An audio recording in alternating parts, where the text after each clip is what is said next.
The Locked On Podcast Network presents the College Sports Big 3 in 30. The three biggest stories in college sports. From our local experts at the Locked On Podcast Network. Bringing you the real story. Why it matters, what's next, who wins the big game, and more, all in 30 minutes. The College Sports Big 3 in 30 starts now with the biggest story in college sports. Notre Dame just announced that CJ Carr has won the starting quarterback job over Kenny Minchey in a surprise twist after months of debate. You are Locked On Irish, your daily podcast on the Notre Dame Fighting Irish.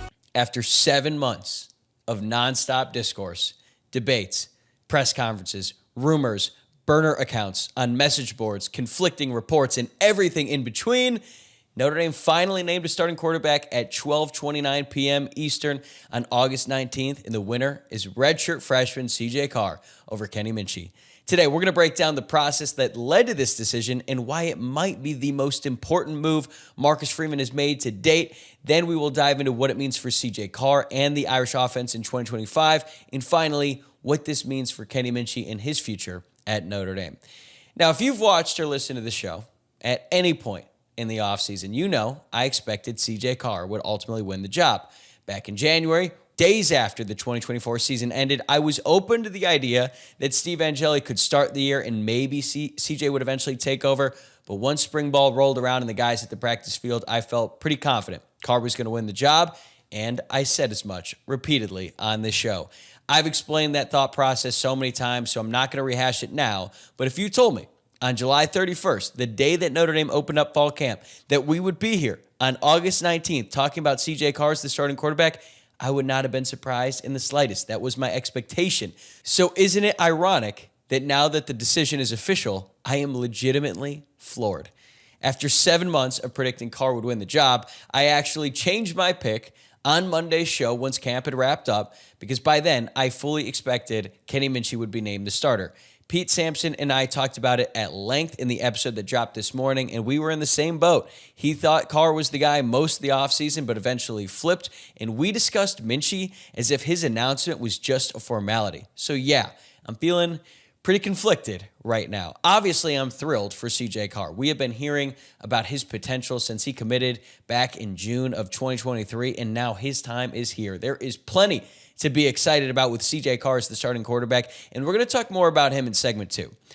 But I can't help but feel some level of concern about the process that led to this point. Let me explain. Back in January, it was a 3-man race, right? It was CJ Carr, Kenny Minchey, and Steve Angeli. You could make a legitimate case for or against each one of those guys, and I broke that down across 3 episodes back in the spring.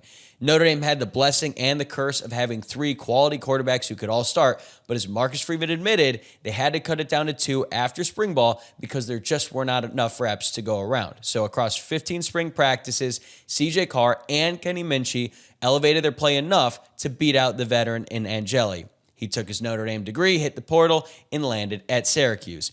Carr and Minchey both played really well throughout the spring, and we saw it in the blue and gold game.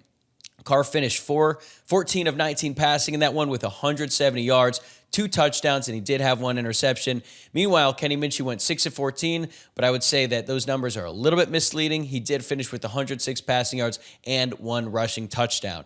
Some people I talked to said that CJ Carr was the best quarterback in the spring, while other credible sources told me that it was actually Kenny Minchey who had the stronger showing. But the competition continued over the summer, and I heard positive things about both, but still, I felt like Carr was the favorite heading into camp. Then came July 31st, the first full practice of fall camp, and it was completely open to the media. Carr threw 3, count them, 3 interceptions in that one practice, although one did hit off a wide receiver's hands, while Minchey threw 1 interception in 7-on-7. Media access was very limited after that, but by the end of the first week, buzz started to build around Kenny Minchey.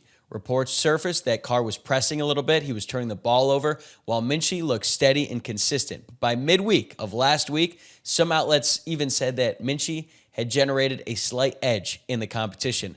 Then came the message board rumors last Friday that Marcus Freeman had already chosen Minchey to be the starting quarterback, and some credible sites backed that up. As I've said on the show, I didn't understand at the time why Freeman would decide on a quarterback before the Jersey scrimmage, so I never really believed that he had already made his decision. But there was so much smoke and so much steam about Kenny Minchey taking over that job that Notre Dame actually had to come out and issue a statement denying it. But still, all of these different reports suggested that it was Kenny Minchey's job to lose heading into the all-important Jersey scrimmage on Sunday. The Jersey scrimmage came and went, and it's been confirmed by multiple sources that CJ Carr threw at least 2 interceptions in that scrimmage.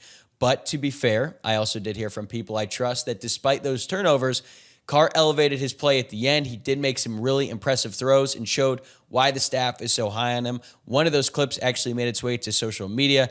The official Notre Dame football account posted a video in which CJ Carr makes an unbelievable throw to Malachi Fields. It was a great throw and a great catch. Marcus Freeman and Mike Denbrock met with the media afterwards, and they both praised both quarterbacks. They called it a very close race, and they said that a decision was coming soon. But by then, the consensus across the beat was that Kenny Minchey had outplayed CJ Carr and would ultimately be named the starter. I've also heard that in private, Marcus Freeman remained very confident in both quarterbacks and felt like he couldn't go wrong with either decision. Pete said it here, though, and other outlets echo the same thing. It was Kenny Minchey's job to lose. So, when the news dropped on Tuesday that it was CJ Carr, everyone was surprised, even though he had been the favorite all offseason long. And we're not going to hear from Marcus Freeman until next week before the Miami game, but I think there is enough information out there to read the tea leaves. Here's what I think happened. And mind you, I was not there for these practices. I was not able to see it because the media access was so limited, but I've talked to enough people. I've heard from a bunch of different sources that I feel like what I'm saying is the truth. I think that Kenny Minchey probably outplayed CJ Carr in camp, but overall, it was close, just like the coaches suggested. In the end, the staff went with the higher ceiling, CJ Carr. Carr can just make some throws that most guys can't. He has a really high football IQ, and I think Denbrock, the offensive coordinator, wants to be more aggressive, pushing the ball downfield, and Carr is better suited for that. But here's the tough part. How do you tell Minchey he's not the starter if he outperformed Carr during the most important practices? And how does the team respond after watching it play out every single day? That undercuts the value of practice and the whole players decide competitions, that whole message that the staff has been pushing throughout this process, not even only pertaining to the quarterback situation, but every position battle that's on the field. And I have seen some fans that think that the leaks about Minchey were intentional, that coaches planted them to throw off the media. I do not buy that at all. Like, how does it benefit Carr to see constant reports that Kenny Minchey is winning the job if he's the guy they want? These players all have social media. They see it, and that could not have been easy for Carr throughout last weekend. And if the coaches pulled him aside and said, "Don't worry, CJ, it's just a smokescreen," that would be incredibly unfair to Kenny Minchey, who was out there competing for the job. So I don't think that theory holds any water at all. I don't think the coaching staff would do that and purposely put out wrong information to try to deceive the media, because that information is going to make its way into the locker room. You cannot have that risk and allow that kind of messaging get into the locker room and just let the players figure it out for themselves. That does not make any sense at all. So I don't believe that whatsoever. But for now, the debate is settled. And here's the reality. If Carr struggles early, fans are absolutely going to be calling for Kenny Minchey, like they do in any situation. Like it happened last year when Riley Leonard struggled early and all the fans were calling for Steve Angeli. My bigger concern is not about the fans, though. It's the locker room. I hope they rally around Carr. I hope they trust the coaching staff to make this right decision. And to be fair, Mike Denbrock and all the other coaches have said that the players genuinely love both guys, CJ Carr and Kenny Minchey. So the locker room support should be there. And Freeman has built one of the strongest locker room cultures in the entire country, if not the best. But that is not permanent. One wrong move can jeopardize it, and if things go south early, it could get real toxic real quickly. But at the end of the day, winning cures everything. If Carr plays well, Notre Dame starts off 2-0 against Miami and Texas A&M, all of this concern about the process is going to go by the wayside. Everyone is going to be all in on CJ Carr. And that is very possible. I still think Carr has the talent to be a special quarterback, and this is a huge opportunity for him in Notre Dame. But until we see it on the field, we're all going to be watching very closely, waiting to find out if this bold decision really pays off. Have you ever decided at the last minute to head to a ball game with friends or family? Maybe it's game day and you suddenly realize you want to be in the stands. That's exactly where Gametime comes in. It's the easiest way to grab last minute tickets without the stress. With the money you save on tickets, you can splurge on food, on drinks, on merch, on a bigger group if you want. Gametime makes it possible. Gametime makes buying tickets fast and simple. Prices on the app actually drop the closer it gets to first pitch. And they've got incredible last minute deals, clear seat views, and the lowest price guarantee that takes the worrying out of buying. Gametime has last minute tickets and zone deals for big savings like 10% off exclusive zone deals for FIFA Club World Cup matches.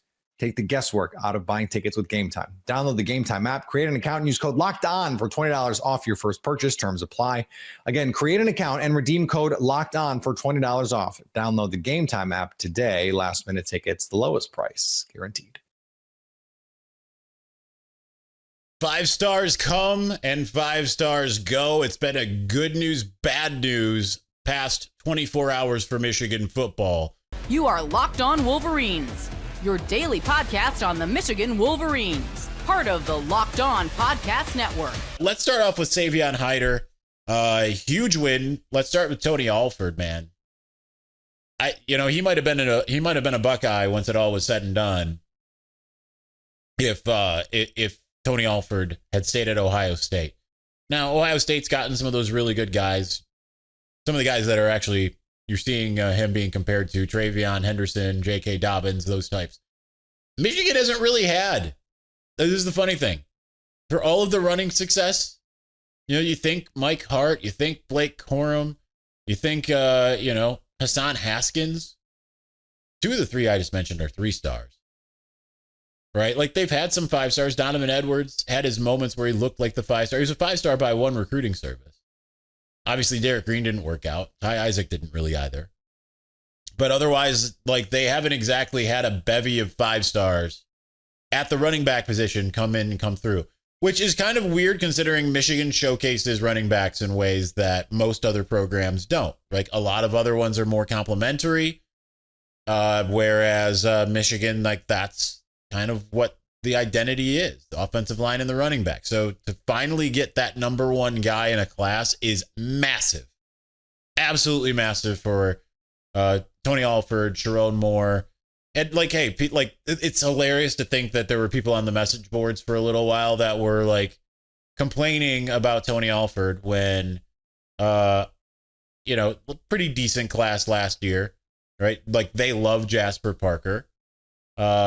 Donovan Johnson pre-injury was looking like he was going to be a 5-star, and unfortunately he's injured again. And he ended up being a 3-star once all is said and done. But you see the recruiting prowess actually happening, and as Coach McCann, his agent, Savion Hiter's agent, said, relationships. It's all about relationships, and Michigan absolutely has done that with Savion. So that is huge in and of itself, but it's crazy. When you look at there's not really one comp. Andrew Ivins at 24/7 Sports says Amarian Hampton. A lot of different guys at On3 have different opinions. You see different names come across, right? Whether it's the 2 I just mentioned, I've seen Travion Henderson and J.K. Dobbins mentioned. I've seen Saquon Barkley. I've seen LaDainian Tomlinson. It's kind of across the gamut. So it's basically pick whoever your favorite running back is, and that maybe is what Savion Hiter is going to be. But here's the thing. It's also a massive win because it's the number 1 player on the board for a second straight year. It's a guy that every single school in the country would have taken. Maybe didn't have offers from every single school, but there's not one school in the country that looked at Savion Hiter and said, yeah, we'll pass. We like what we got. Same thing with Bryce Underwood last year. There's not a school in the entirety of college football that wouldn't take him and feature him. And I think with what you're looking at here, you're looking at what Michigan's building. And it's interesting. I think back to going from 2020 and 2021. And I know that one of them, I think, I can't remember which one. I think was it Trevor Keegan was a 2019 guy, I think. But Zach Zinter was a 2020. I might have had that backward. I'm just trying to remember correctly. But those were the two stalwarts on the offensive line. Right? Like you had a little bit of revolving doors at some of the other positions, transfers a plenty at center. But like the tackle spots, like there wasn't like obvious tackles, right? You had Ryan Hayes in 2021. And then you kind of moved through a bunch of different guys at left and right tackle, different guys at center, but you had the two stalwarts in the interior that made that line go. You had the running back, Blake Corum. And you had the quarterback in JJ McCarthy. You see, it might not be the exact same timing blueprint type of thing, but you're seeing kind of a similar blueprint playing out right now, right? Even though, like, we're going to talk about Babalola here in segment 2, you got Andrew Babalola and Ty Haywood and Avery Gash. We'll throw Caden Strayhorn in there too. But like you're building an offensive line there. You had the quarterback in Bryce Underwood. Now you've got Savion Hiter. So what we're looking at here, it might not be, senior Blake Corum, seniors offensive line, and junior quarterback. But, well, when you're looking at junior quarterback, actually, you're going to be looking at junior offensive line, sophomore running back, and that might be good enough to get you where you want to go. Similar blueprint. And then you add in some of the talent that they are bringing in at wide receiver. Yeah, no Calvin Russell, but like Travis Johnson, Zion Robinson, very good players. I think you can look at them and say, yeah, those are guys that could play anywhere in the country. Might not have the same offer sheets as Bryce or Savion, but like those are guys that could play anywhere in the country. Those are guys that could absolutely be high flying on top of Andrew Marsh, who's here now, or Jamar Browder. You can see everything starting to click offensively. Amarian Hampton was another name that, and Andrew Ivins from 24/7 Sports had Amarian Hampton as the Savion Hiter comp. I think we know that Chip Lindsey can use Amarian Hampton because he had 1,500 yards for 2 straight seasons in a Chip Lindsey offense. So it's all kind of coming together, but you can't just downplay it and just in terms of that. But like the talent now on offense is it's becoming incredible. And I know there's going to be certain people out there that are going to be like, but Isaiah, it's a long ways to signing day. Yeah, it is. I listen, it's been trending this way the whole time. Yeah, Tennessee got involved, but it's been trending this way the whole time. If you really want to have some fun, do some quick Twitter searches and see. Even last week, what Ohio State fans were saying, like, well, when the hammer drops, you're not going to get anyone. Mass exodus. He's not going to these people who are cheating. For all the people that require me to do that once per episode. We'll find ways to work it in. But, yeah, couldn't be more of a massive gain for Michigan. And he's a guy that could play right away, right? Like, if Justice Haynes comes back for a senior year, that might make the room a little more crowded. They'll figure it out. You just hope it isn't. They don't not a figure it out in 2020 type of scenario. But I mean, this guy can do a little bit of everything. He's too talented to keep off the field. Huge win for Michigan. Andrew Babalola, feared loss for the season. That news comes to us courtesy of Matt Zenitz at CBS Sports. That is a massive blow. Could be worse, but like now the depth is thinner, unfortunately. Wasn't expected to start. That was like we've talked about. Evan Link kind of looks like he was gonna run away with it there.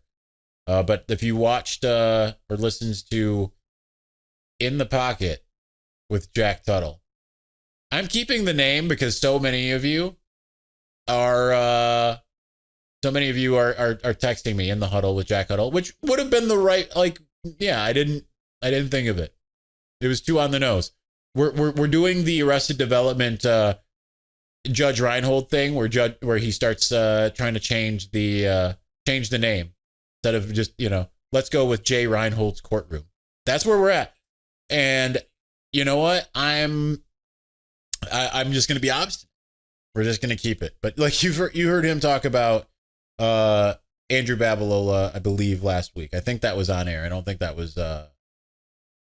in the pre-show or post-show. But nonetheless, he was going to be a part of this team. He was going to, at the very least, have a Trente Jones role. And it's not great to lose a guy of that talent that was able to potentially be someone who could, to be a true freshman who was going to come in and play a position. Usually you had to be on campus at least a full year to even be in the running to win. So it's really sad. I hope he gets better as soon as possible. I saw a lot of surprisingly classy messages from, I didn't see one single, I'm sure some of you had, but I didn't see one single negative response from any of the rivals. That also could be because I've blocked as many as I possibly can. Just want people. So, it's a huge blow. It's bad, but so we're obviously it doesn't change the calculus of what the team is supposed to look like at the season opener, but it does shorten the room for error for Evan Link, certainly. Or I should actually say it gives him the longer rope, but you don't want it that way. Now, Blake Frazier becomes that much more crucial. Someone who was injured all through last year, started to come on here late. And then if that doesn't happen, then you're moving maybe Brady Norton back over there, or if it's Connor Jones. You start getting into names that you didn't want to hear at left tackle. So you got to keep your left tackle upright. You've got to find a way to keep him healthy, because now the guy that you were thinking at worst was going to be that second guy is not available to you. So that's not great. And it's disappointing, but I think that there's, listen, he's a smart kid. We've heard a lot about how smart he is and how much he picks things up, getting the mental reps while he heals. And again, it's not confirmed. They haven't gotten to a point where this has been confirmed. Michigan, we'll learn probably Monday. They're not going to put out a statement or anything. We'll probably learn on Monday. Sharon Moore's first tip in season press conference Monday, when we're back on the regular schedule. That's probably when we're going to learn. But it's a shame because he had all the potential, with everything that's been spoken about. Wow, he's the real deal. But you also didn't want to have to rely on a freshman. It's generally, regardless of the talent, generally better to have them back. If I'm trying to I'm playing Silver Linings playbook here. You obviously don't want to have freshman linemen. You generally don't. So at least, if nothing else, he can go through the mental paces. He can learn a lot of different things, but physically not being able to be out there for practice is a huge blow. If nothing else, getting the game reps is a huge blow. There's really no way around it. No matter how much I try to Silver Linings playbook this thing, it's a huge blow. So it's unfortunate. It will be interesting to see who kind of steps up in his place. Can a Ty Haywood, who came as a late enrollee by midseason, can he be maybe that Trente Jones role? Can it be someone else? Can it be Blake Frazier? Some of these other guys that we've been hearing about that we haven't really gotten to see.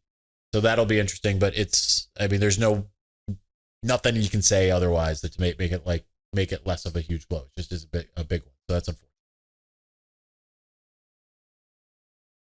Most people can't name all their financial accounts or even what they're worth, whether it's a 401k or properties or investments. And when you don't have the full picture, you can end up leaving money on the table. That's why there is Monarch Money.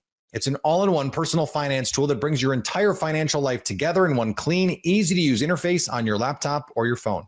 Monarch does the heavy lifting for you. You can link all your accounts in minutes, see clear data visuals, get smart categorization of your spending, and finally feel in control of your money without ever touching a spreadsheet. I linked all my accounts to Monarch and immediately spotted a few subscriptions I wasn't even using. Canceling those all can save you money every month. Don't let financial opportunities slip through the cracks. Use code LOCKEDONNFL at monarchmoney.com in your browser for half off your first year. That's 50% off your first year at monarchmoney.com with code LOCKEDONNFL. Bear Bachmeier is BYU starting quarterback. You are Locked On Cougars, your daily podcast on the BYU Cougars. Part of the Locked On Podcast Network, your team every day. Bear Bachmeier is BYU starting quarterback. Officially announced that he will be taking the first snaps with the offense when BYU takes the field against Portland State in a week and a half's time.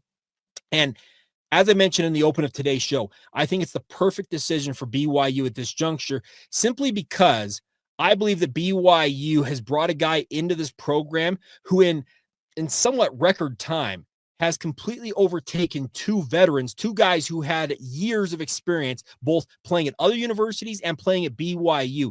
And he comes in late May, and as Aaron Roderick pointed out, in 15, 16, or even 17 practices, has overtaken them and proven to be the best option for BYU at quarterback. Now, is it an ideal situation? Maybe not, because obviously earlier on this offseason, BYU was fully all in on making sure that Jake Retzloff was going to have a stellar senior season and hopefully reprise his role as the starting quarterback for BYU. Well, circumstances being what they are, BYU, when they recruited Bear Bachmeier, told him in no uncertain terms that he was the odds-on favorite to be their starting quarterback in 2026 because he signed with BYU out of the transfer portal while Jake Retzloff was still in the good graces of the university, and then everything hit the fan, as we all know, and Jake's exits. This just pushed up the timeline a little bit. And to Bear Bachmeier's credit, he came in, ingratiated himself with his teammates, went to work, learned the playbook, which is a pretty complicated and thick playbook, as I understand it, the Aaron Roderick, a lot of calls. And the simplicity of it is that they run a lot of different things out of different, they run a lot of different plays out of really similar looks. But that's the complicated factor of it, is understanding, okay, which look are we giving, but which play are we running within the framework of that? RPOs, QB run, all the different things that go into this. Aaron Roderick said yesterday in the media session that Bear Bachmeier is capable of running all of it. He says he's been very good at being the highest completion percentage during training camp. He has been turnover adverse, and that's been one thing that Kalani Sitake absolutely won't live with, is having a turnover prone quarterback. And what we saw during the media viewing portions of training camp is that the most turnovers, now it's 20 minutes or 30 minutes of what otherwise is a 2 or 2.5 hour practice, but the most turnover prone quarterbacks were everybody except Bear Bachmeier. So I think that this is why BYU believes that he's got a very, very bright future, and they're going to roll with him right from the get-go. He will make history against Portland State as the first true freshman quarterback in BYU football history to start the season opener. And it's actually not all that uncommon for this family. All you got to do is scroll back to look at his brother Hank's record as a quarterback and look at 2019 when Hank was a freshman at Boise State. He enrolled early. Sounds familiar, like a guy like Bear Bachmeier, albeit without the transfer when he got to Boise State. But Hank Bachmeier was the game one starter for the Boise State Broncos. While his career didn't play out the way he maybe ultimately planned it to at Boise State, he ultimately ended up playing a lot of college football and had some high moments at Louisiana Tech, as well as Wake Forest in addition to Boise State. But this family, speaking of the Bachmeier family, they are not wholly unfamiliar with playing early on in their college careers. His brother Tiger, who is on this roster with BYU, that I hope that we see a Bear to Tiger hookup for a touchdown at some point this season. He played as a freshman at Stanford, albeit at wide receiver. I like the moxie, the makeup of this family. The Bachmeiers, they're a football family. The dad, speaking, I think it's Mark, is a former Naval Academy graduate, served in the Navy. Their mom is Asian American. So another little bit of history here, as Jerem Jordan pointed out from BYU TV, that Bear Bachmeier will be the first Asian American starting quarterback in BYU football history. It's not that long ago we had the first African American quarterback in Jaron Hall under center for BYU. So a lot of things happening with this decision by BYU. But beyond all of that, I believe that Aaron Roderick has been thorough in watching all of the reps. And trust me, they have got GoPro cameras on the helmets of these quarterbacks to get a bird's eye view or the QB view of what they're seeing on an individual play. They're talking with these quarterbacks. They're reviewing the tape from every angle.